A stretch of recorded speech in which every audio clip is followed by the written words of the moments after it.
Okay. Hey, folks. My internet is being a little bit weird since we moved to this new place. Um, Let me first make sure I've got audio in here. Yeah, perfect. All right. Okay. All good. Always have to check. Um, yeah, so my internet's being a little weird.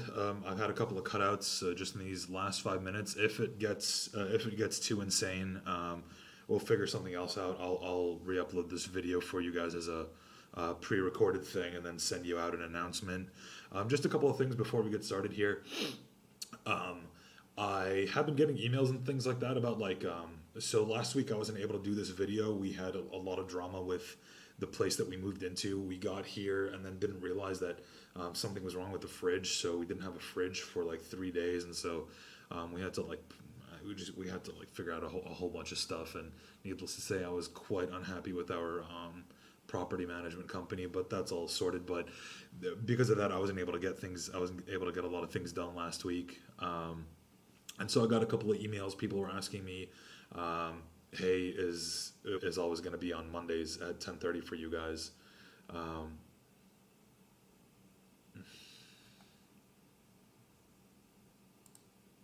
that's very annoying.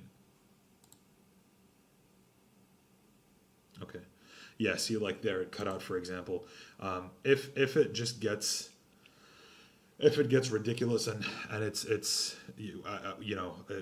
I can't get anything done, then like I said, I'll pre-record this and upload it, because I've got a couple of I used to have a wired connection at my old place, and now I'm using wireless because the room that I'm in right now, my office, is a lot further than a lot further from the router than the other place was, so I'm gonna have to get a longer wire, blah blah blah. All of that's already taken care of. I'm just waiting on these things to arrive. um, Anyhow, outside of regular class time, if I ever release a video, I will always email you guys letting you know that I've uploaded something that is content that you guys need to watch. In general, I think I'm pretty good about sending out announcements and things like that. Now, this week's lecture is going to be a little bit, I don't want to say chilled out, but it's definitely going to be less of like this formal. It's going to be less formal and more geared towards sort of getting you guys to start being able to be analysts, to get your mind thinking more critically. We're going to have a couple of analysis assignments strewn about throughout this semester. And I think that analysis is one of those skills that's really important for people to be able to learn. It's something that I use not just when looking at speeches, but when I use analysis to sort of understand why somebody's saying the thing that they're saying. And particularly with the speeches that we're going to watch today, I think are really valuable. So I want to get a couple of things off the bat. The speeches that we're going to look at today are political. I am in no way, I myself don't have a specific bend, I don't think, exclusively towards one party or another. Um, so, I mean, whatever I show you, I mean, we're going to look at Democrats, we're going to look at Republicans, or at least one of each. We might have time to look at more, we might not. I might make it a little bit of a shorter video. Um, but this is not intended to be like a political thing. This is meant to be a tool for rhetorical analysis, and politics generally makes for good rhetorical analysis. And that's because generally politicians have to really make use of rhetorical techniques, because a lot of people don't pay attention. Most people, I would say, don't pay attention to things like legislation on a daily basis. I used to work as a reporter, and I would be appalled sometimes at some of the things that the Alaska State Legislature would, try to pass, that nobody was ever talking about. Pay attention to things like that, and I'm sure that politicians do as well, because the art of speech is something that many politicians pay very explicit attention to. When I wrote my master's thesis, it was about how politicians use rhetoric to convince audiences. It's one of these things that I'm kind of obsessed about, because it's sort of taken as a given. Like, for example, in the 1950s, there were a lot of studies that said that, this is how politicians control a crowd. This is how crowds develop a like a hive mind. You know, this is how crowds behave as an individual. But that idea never really like fit right in my head. Obviously, there's a lot of theory and things like that talk about the motivations of the masses, so-called, blah blah blah. I don't know that I particularly buy into any of that stuff. But I do believe that people can say different things. It's not a black and white thing. It's not clear cut. Like something that somebody says could sort of be like, you know, I could respond to about 40% of it, where somebody else is responding to 75% of it. But we're each responding just in different gradations, and based on our motivations, we're going to have different levels of agreeing or disagreeing with the person. That's the nuance that comes with things like politics, and that's why I think there's a big disparity in left-wing and right-wing politics in America because it's a bipartisan system. And again, there's many debates on whether or not the bipartisan system is good or whether the states needs more parties, blah, blah, blah, blah, blah. But that's outside the purview of what I want to talk about today. So what we're going to talk about today, like I said, is the use of rhetoric. You guys are getting ready right now to write your first informative speech. And I got a whole slew of different issues that people were having. I had one person who wrote like a hardcore persuasive speech, like to the point where they even had a call to action in their speech.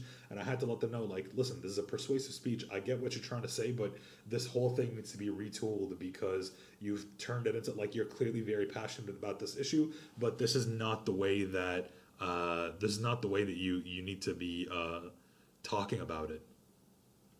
So and then I got other people. I mean, I got a lot of really tremendous outlines where people had obviously put a lot of work and effort into them, and that people had done them correctly. But like I said, it's anything creative, anything where you're writing. There's going to be like a whole range of how people interpret things. Even with the outlines, for instance. There were people that, you know, like wrote down exactly what they were going to say in the establishing credibility section, for example. There were people who wrote down exactly what they were going to say, and then there were other people that are like, oh, I'll establish credibility by dressing well and by doing this and that. And again, neither of those things is wrong. It's just a different way of doing it. It's again, we're talking about analysis. It gives you insight into how this particular person works. And so it helps you communicate with them better if you understand sort of why they did the thing that they did in the way that they did it. So now you guys are getting, like I was saying, you guys are getting ready to write your first informative speech. Structurally, the outline, what it does is it guarantees that your speech is going to be structurally sound. These are all the elements that make up a good speech.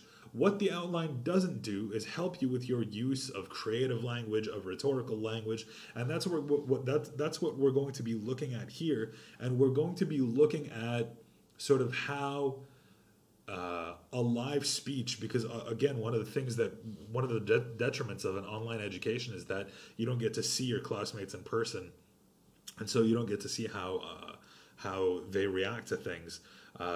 So here I'm going to sort of give you a play-by-play of how I personally reacted to this speech, and then we're going to analyze it a little bit in depth, and we're going to be taking a look at another presidential speech from 50 or 60, well, 70 years ago at this point, or 60 years ago at this point,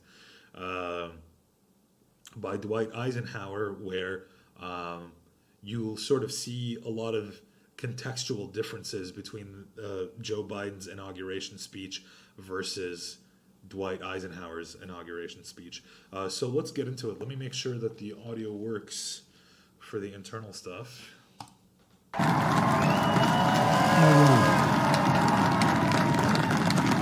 Chief Justice Roberts, Vice President Harris,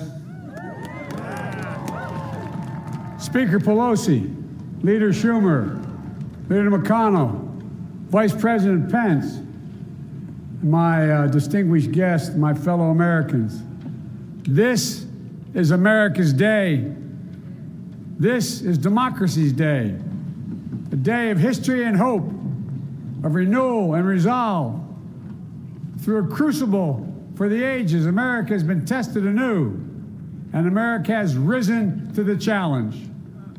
Today, we celebrate the triumph not of a candidate, but of a cause, the cause of democracy. The people, the will of the people has been heard, and the will of the people has been heeded. We've learned again that democracy is precious, democracy is fragile, and at this hour, my friends, democracy has prevailed. So now, on this hallowed ground where just a few days ago, violence sought to shake the Capitol's very foundation, we come together as one nation, under God, indivisible, to carry out the peaceful transfer of power as we have for more than 2 centuries. Okay, folks. So here's the first bit of analysis that what I'm hoping that you will sort of take from this is that analysis doesn't necessarily have to be this explicitly formal thing, because you can sort of miss out on a lot by trying to categorize and box up what your interpretation of analysis might mean. So, for instance, when I watched this, so I watched the speech live, like obviously not being there, but I mean, like, I watched it online, like I streamed it online as it was happening, and I remember when I watched it, Joe Biden's use of rhetorical language sort of seemed a little bit phony to me, you know. Watching it back when I was prepping for this video that I'm making now, watching it back, I was like, oh, maybe I was a little harsh. It doesn't actually sound that bad, blah, blah, blah, blah, blah. But I keep sort of flip-flopping on it. And the reason for that is, and this is what I mean when I say that there's different layers or there's different methods of analyzing, is that I realized that the language that he's using, you know, sought to shake the very foundations, you know, of our nation, all of that sort of thing. It's language that you generally wouldn't hear Biden use in his day-to-day speech.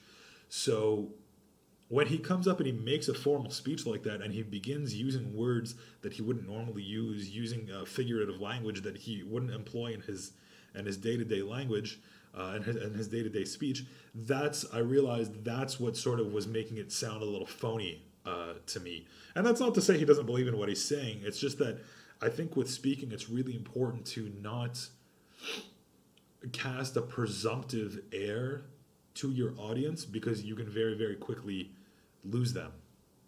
And you'll see it time and time again. He uses figurative language, and to me at least, it's pretty obvious that the speech was sort of like written by committee, or it was written by somebody who, like, what I think happened is that Biden wrote the speech, and then somebody else took a look at it and edited it for him, like with Biden in the room. So they sort of like tooled it together, and this person was sort of like shaping and inputting what the speech ended up being.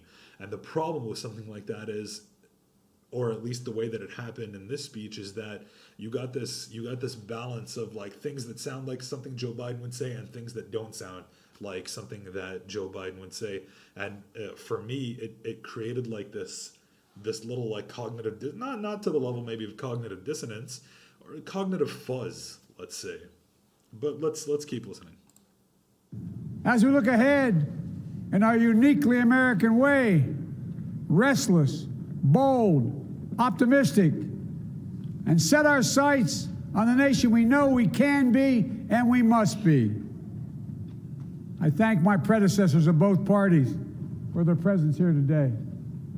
I thank them from the bottom of my heart. And I know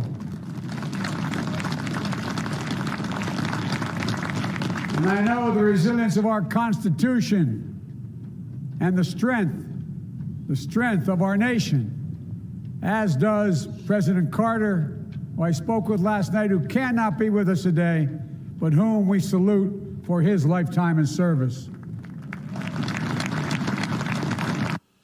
Quick fun fact, by the way, I went to university in 2008 in Lebanon, and the first person I ever saw speak was President Jimmy Carter. I didn't actually see him live because the hall that he was speaking in at my university, the American University of Beirut, was like absolutely full, and the hall outside of the main hall was also full. So I watched the speech on a TV screen in the courtyard outside of the hall. Yeah, just a fun little fact. President Jimmy Carter was the first person that I saw speak at university. I've just taken the sacred oath each of those patriots have taken. The oath first sworn by George Washington. But the American story depends not on any one of us, not on some of us, but on all of us, on we, the people, who seek a more perfect union. This is a great nation.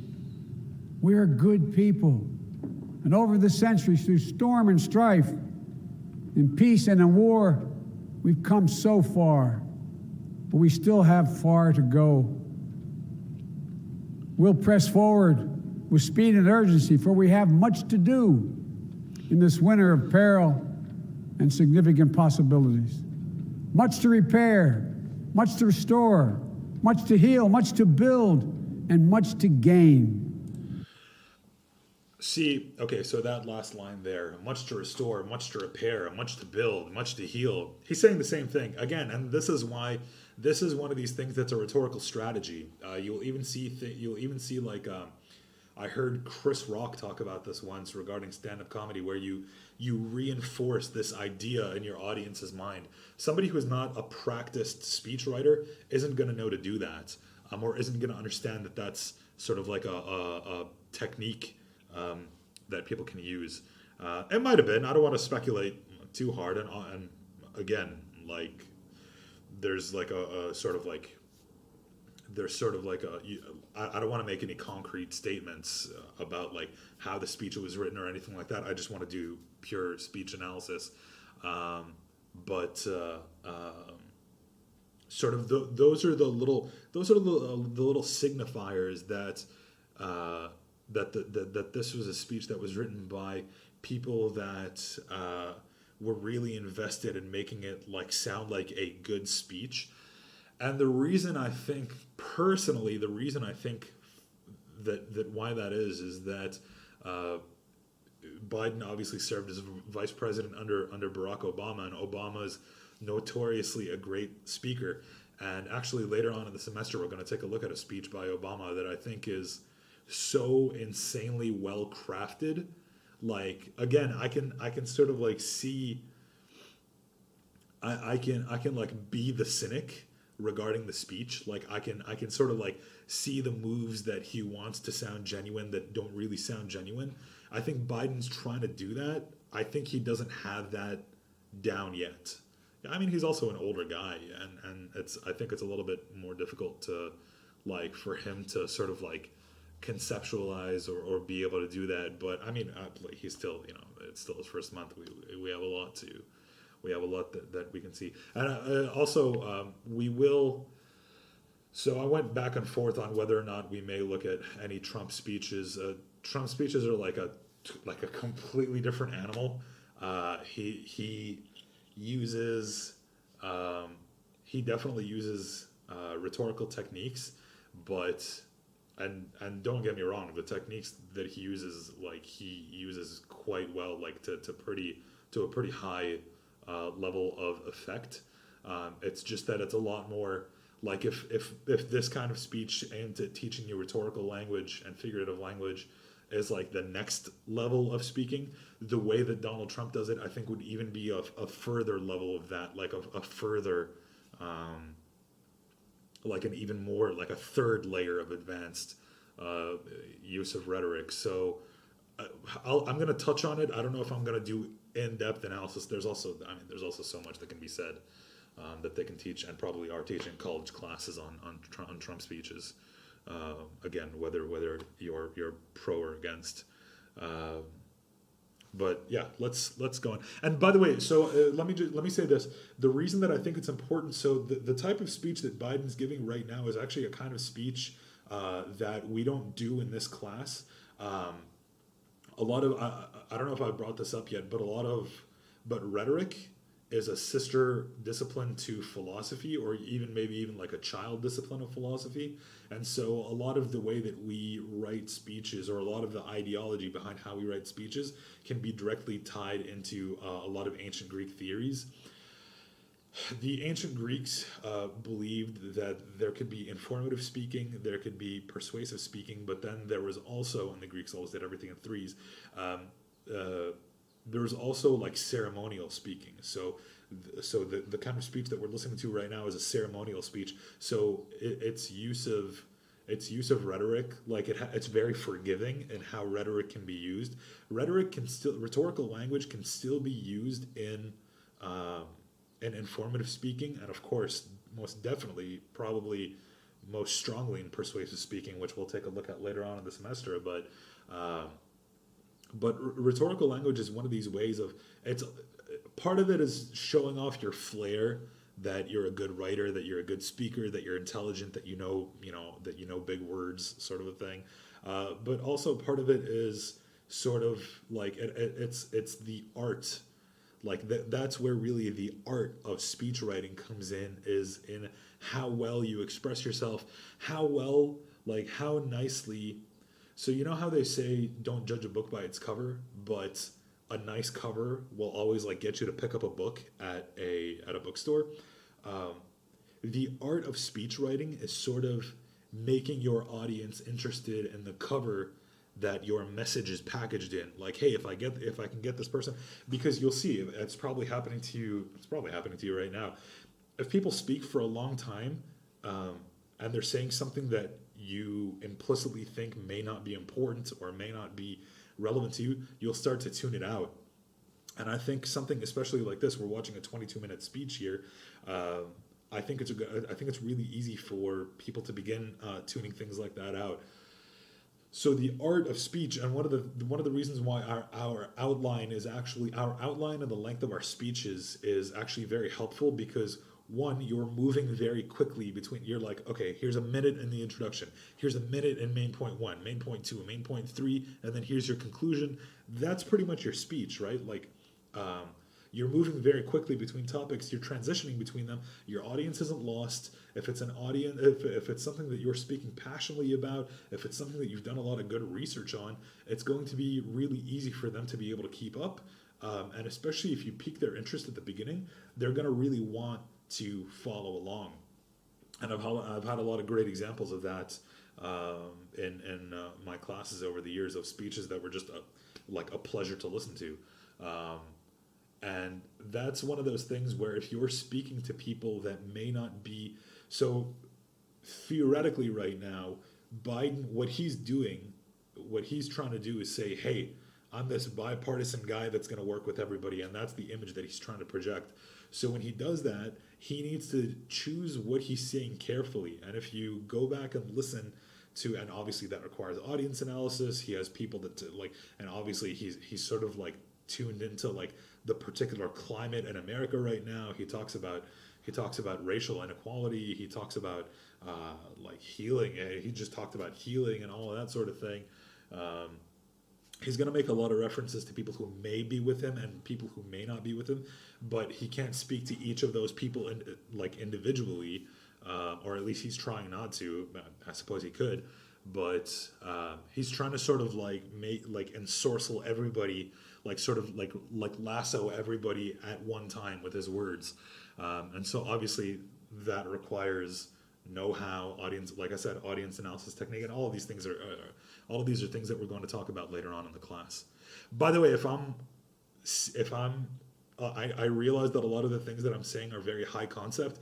This is a 100 level class. If people are not able to follow along, please let me know. This is something that I've studied for a very long time. So, and like I said, this is a lot of the way that I'm saying this is off the cuff. So if you're not familiar with what I'm saying, I just let me know. Let me know. I might not always be able to tell if I'm going a little too high concept, right?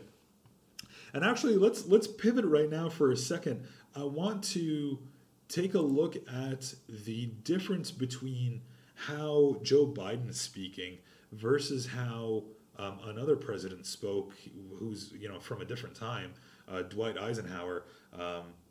Eisenhower obviously served as a general during World War II. He later became president,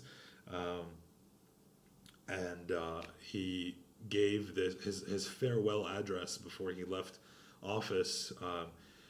It was very famous because he spoke about a phenomenon called the military-industrial complex. The military-industrial complex refers to American companies profiteering from war. And you have a lot of things like that happen now that are like these sort of morally ambiguous things where you have like, well, like, does the government perpetuate war because it's profitable for American businesses, and the politicians that generate a profit for these businesses, or then like all of that sort of thing. There's a prison industrial complex where there's this big debate because a lot of private companies run prisons, and they obviously profit off of that by getting government contracts. Is that a correct thing? Blah, blah, blah. But that's a different thing. Eisenhower talked about the military-industrial complex, and it's considered one of these like great speeches given by a president.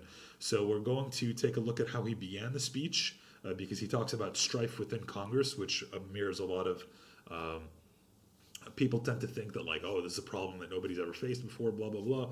You'll hear a lot of the things that he says and how they can be directly applied to political problems today. And then you'll hear, we'll listen to him speak a little bit about the military-industrial complex. And outside, I mean, pay attention to the subject of his words, like pay attention to what he's talking about, but also pay attention to how he's saying it. And we'll talk about the difference between him and Joe Biden in a sec. This evening, I come to you with a message of leave-taking and farewell, and to share a few final thoughts with you, my countrymen. Like every other citizen, I wish the new president and all who will labor with him Godspeed. I pray that the coming years will be blessed with peace and prosperity for all. Our people expect their president and the Congress to find essential agreement on issues of great moment, the wise resolution of which will better shape the future of the nation. My own relations with the Congress, which began on a remote and tenuous basis when, long ago, a member of the Senate appointed me to West Point, have since ranged to the intimate during the war and immediate post-war period, and finally to the mutually interdependent during these past 8 years. In this final relationship, the Congress and the administration have, on most vital issues, cooperated well to serve the nation good rather than mere partisanship, and so have assured that the business of the nation should go forward. Okay, so now we're going to talk a little bit about implicit biases. Now,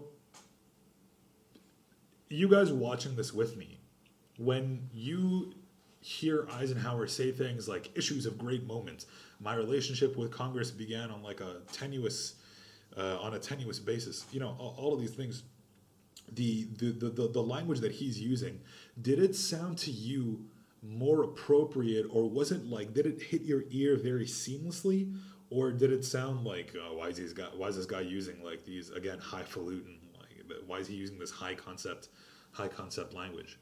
Probably the way that he spoke, when it hit your ear, you're like, oh, realistically, he probably didn't. Again, he's employing high use of rhetorical and figurative language. And so, but my implicit bias when I watch it is to think that it just sort of flowed out of him naturally. When I went and really thought about it, I was like, no, he is using rhetorical and figurative language because it is a speech. But because you have this confirmation bias, you're expecting somebody who's from a grainy black and white video wearing a suit, who's named Dwight, to have this like this air of formality and properness, whatever you want to call it, about him. It's easy to think that that's just normally how he spoke. Again, realistically, it probably isn't. He probably had somebody help him write this speech as well. So again, it's just one of those things. It goes to show you that every element of the messaging that you're consuming can be analyzed, right? Even your own interpretations of it can be analyzed. So there's even from very short, like, whether it's the word, whether it's the meaning, whether it's yourself, whether it's the person. There's a lot of variables there that can be analyzed, and all of them are useful. All of them are beneficial for helping you communicate, respond better. All right. So let's forward now to the military-industrial, the part where he starts talking about the military-industrial complex. I really like the speech, by the way. In the councils of government, we must guard against the acquisition of unwarranted influence, whether sought or unsought, by the military-industrial complex. The potential for the disastrous rise of misplaced power exists and will persist. We must never let the weight of this combination endanger our liberties or democratic processes.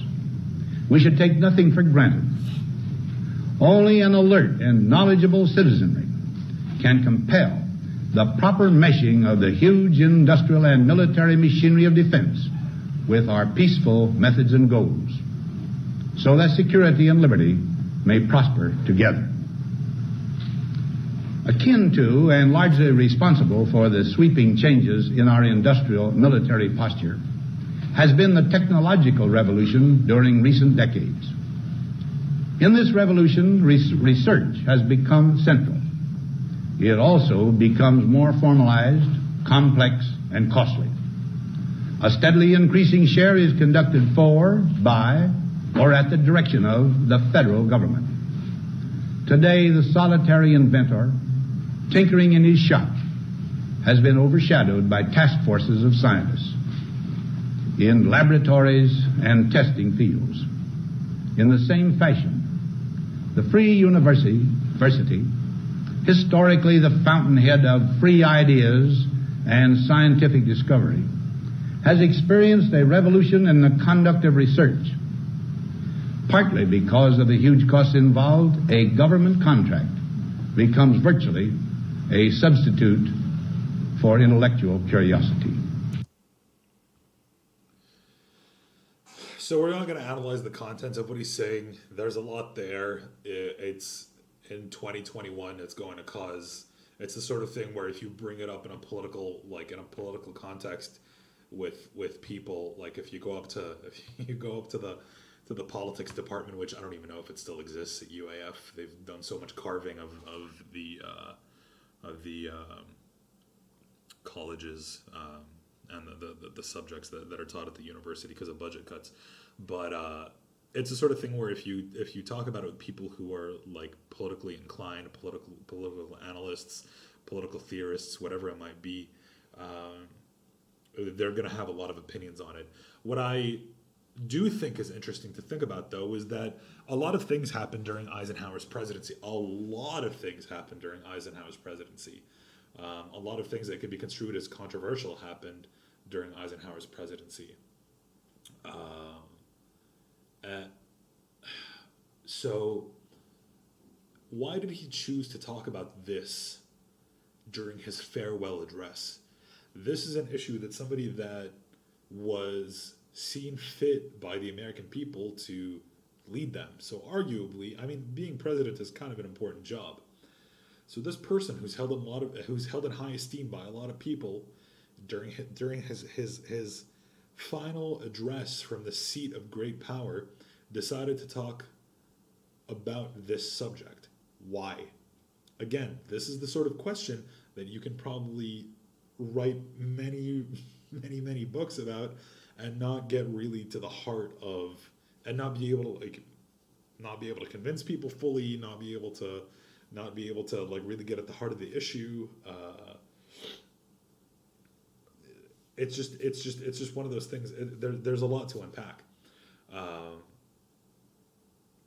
But in terms of when we think about the human condition, when we think about Eisenhower as an individual choosing to talk about a subject, it's at the very least interesting to think about why he would choose this subject to talk about, you know?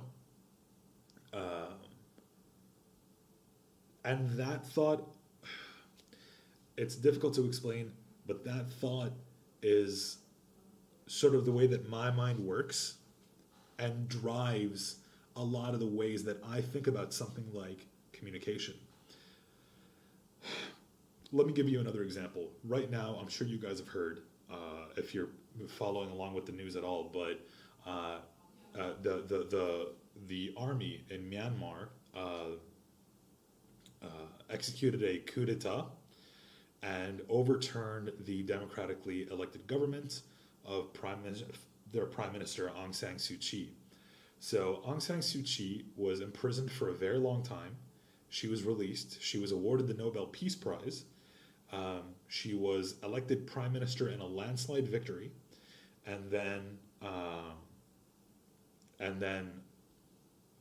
the army, what they did was they retained, I think, something like 60% of parliamentary seats. They made sure that when they turned the country over to the democratic process, that they allocated for themselves a majority of either a majority or like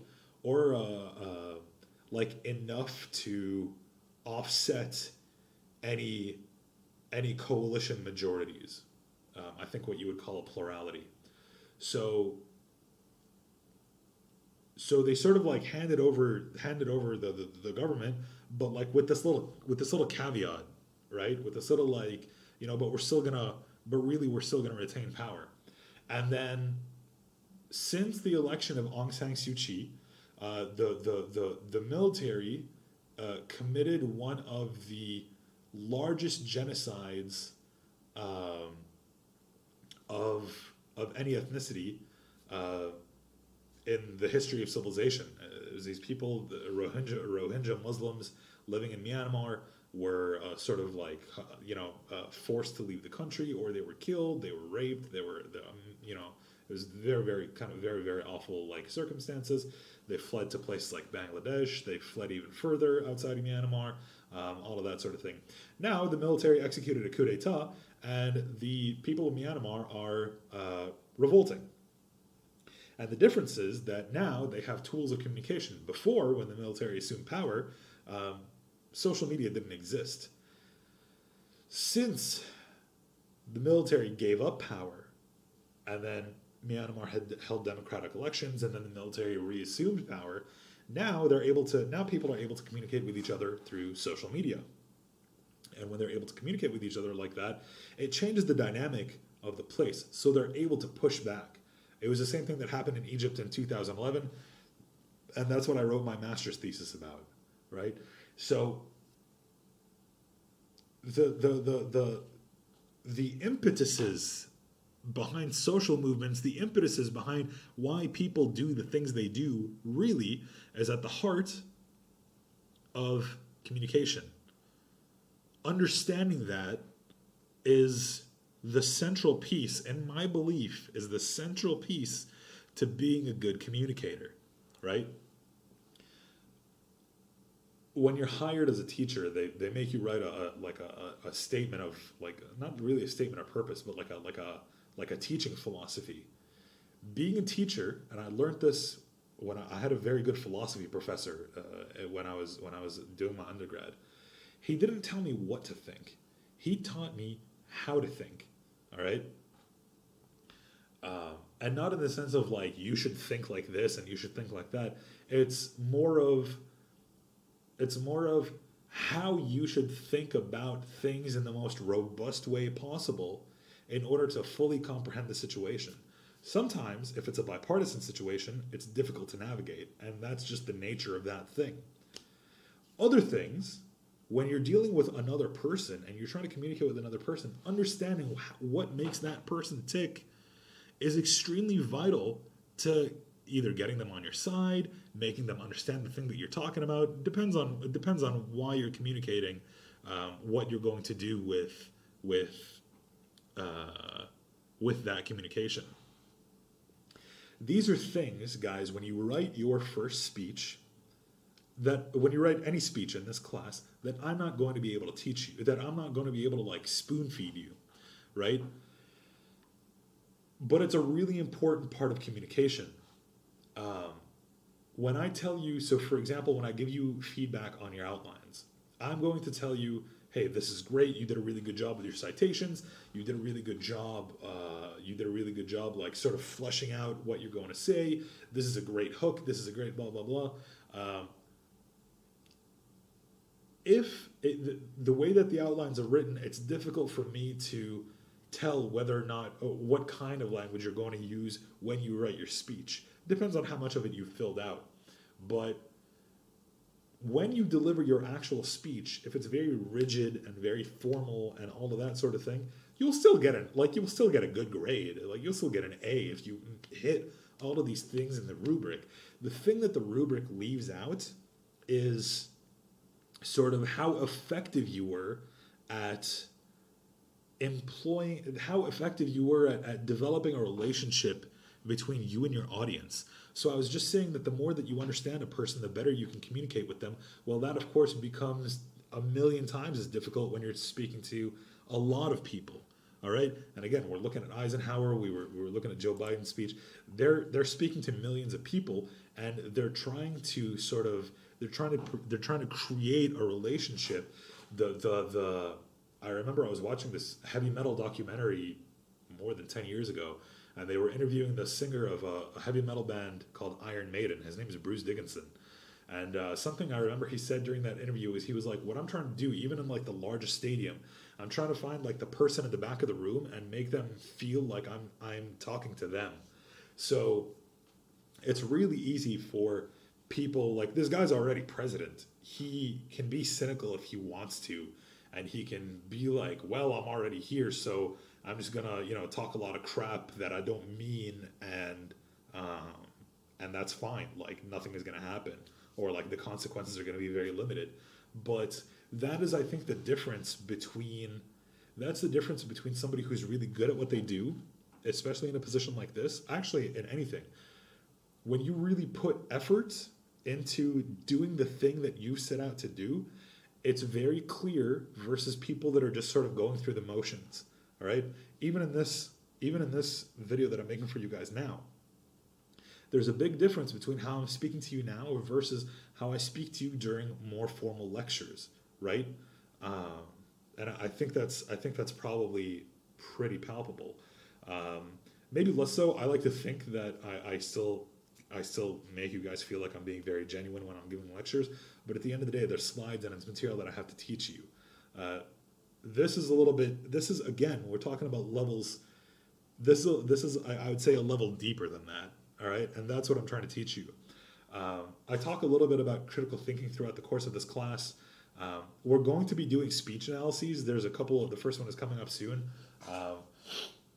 The only thing you guys have to worry about this week, we don't even have any discussions. The only thing that I want you guys to worry about is recording and uploading your speech for me. But we're going to be getting into speech analysis, and sort of the more that I can prepare you to, be able to do something like that, in a way that is in depth, the more that I think you'll be able to then reuse those techniques because you've analyzed them in somebody else's speech, in your own speech. Sort of like step outside of yourself, take a look at it, be like, hey, if I was in the audience watching the speech, what would I think of it? And then retooling it that way. I think that's a really effective way of doing things. I'm actually going to let you guys go at this point. I think I've gotten across everything that I wanted to get across. Speeches are due on Sunday, 11:59 Alaska time. Please get them into me. If you haven't turned in an outline, you can submit a speech. The problem is the maximum that you can get on that speech is 60%. Because if I don't check off on your outline, then technically I can't let you give your speech. Okay? And that's not a department policy, that's a Ramsey policy, all right? You can't just, especially if we were in a classroom environment, I need to know that one, the topic that you're speaking about, mainly it's that I need to know that the topic that you're speaking about is appropriate, and then also I need to know that you're learning, that you've taken a look at the outline and that you understand what you're doing. So yeah, Jared, yeah, you can submit the outline late. You're still, if it's, so my late policy is 10% off every day for 4 days. After 4 days, you just get a 0 on the assignment. So you can submit the outline late, and I'll still edit it for you. Obviously, if you submit it, send me an email letting me know that you submitted it, because I'm not just randomly checking folders all the time, because I've finished grading the outlines. But send me an email telling me that you've submitted the outline. I will edit it for you, and then I'll send you an email back telling you that I've edited it. But yeah, you'll still get a 0, but at least I'll have seen your outline and you'll be able to give your speech. Each outline is worth 2.5%, which is not a huge. I mean, it's, if you submit 0 outlines throughout the course of the semester, then that's like 10% off your grade. So obviously that's a difference between an A and a B. So that's pretty huge. But not submitting one outline, it's not a huge detriment to your grade, and I do give you guys an extra credit opportunity. Oh no. Okay, there we go. Perfect. Sorry, yeah, the connection went off for a sec. Should be back though, right? Yeah, there you go. All right, perfect. Okay, yeah, perfect. Sorry about that. I just wanted to make sure that the video is still working. All right, yeah. So I do give you guys an extra credit opportunity, so you'll be able to recoup at least 2% of those 2.5%. Submit your outlines to me.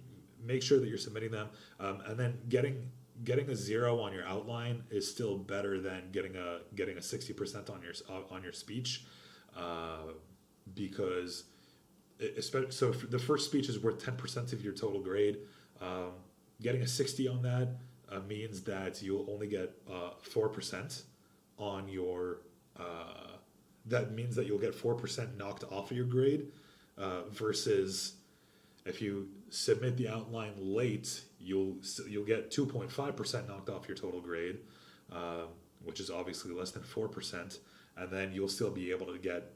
I mean, ideally, you'll still be able to get a good grade on your speech, so it'll sort of balance out. The best thing, obviously, is to submit your outline on time and then do your speech. But if it's too late for that, then that's sort of the way that you can go about doing damage control on that. Does anybody have any other questions about the speech? Yeah, so do 11:59 p.m. Alaska time on this upcoming Sunday. If you have any questions, please don't hesitate to let me know. A lot of people did a really, really good job filling out their outlines. I want to let you know something. There's no some people submitted outlines to me that had the whole introduction done, and then the main points and the conclusion were not filled out. You'll still get the grade for submitting your outline, because you still, and especially if you have citations and things like that. I'm not gonna knock points off. I had some people leaving me messages I didn't know whether or not we had to fill out the entire thing or how robust we had to do it. You'll only ever have to submit your outline to me once. If I give you notes on it, I don't expect you to resubmit it to me and then for me to vet it again. Again, I teach over 100 students. I just don't have it takes a lot of time to look through each individual outline. I don't have time to go through each student's outline twice or 3 times. And even when I've had smaller classes, I've just never done that. I don't need to look at your outline again. But if you have questions, you email me and I'll be happy to help you navigate that stuff. All right? Does anybody have any more questions? I'll wait about 30, 45 seconds just to see if anybody's got anything. By the way, watching yourself, I've got another monitor behind the monitor that I'm using to. I'm streaming off a laptop, and I've got a monitor behind that laptop so that I can look at chat and make sure that the stream is going all right. Watching yourself drink a liquid from a lower 45-degree angle, not attractive.